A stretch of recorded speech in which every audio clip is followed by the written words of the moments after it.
Hi, my name's Belle Baker.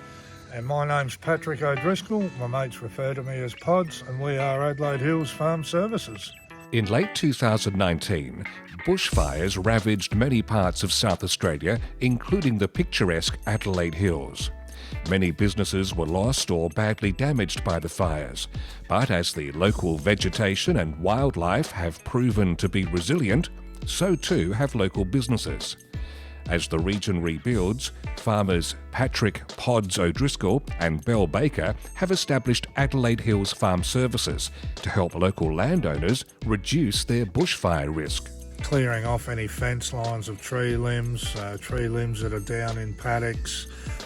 We can also help out with slashing any grass and pastures that are getting a little long, whether that be in paddock, raceway, yards, or dead areas. And I also encourage people, and this is particularly late winter, spring action, to undertake some spraying of these areas, particularly of fence lines. To help develop her emerging business, Belle Baker was among many business people to attend workshops put on by Adelaide Business Hub and its Digital Solutions SA program.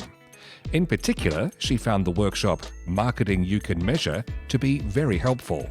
I took a lot from it, and I certainly made a lot of notes. A couple of things that really come to mind are that there's a lot more to the Google Analytics than I could ever have imagined, but also that it's really, really important to take the time to consider and look at what you're doing on a bigger view before you actually take action. Thanks to Digital Solutions SA, Pods and Belle are now equipped to spread the word about their business as they make a positive impact on community and business regrowth throughout the Adelaide Hills.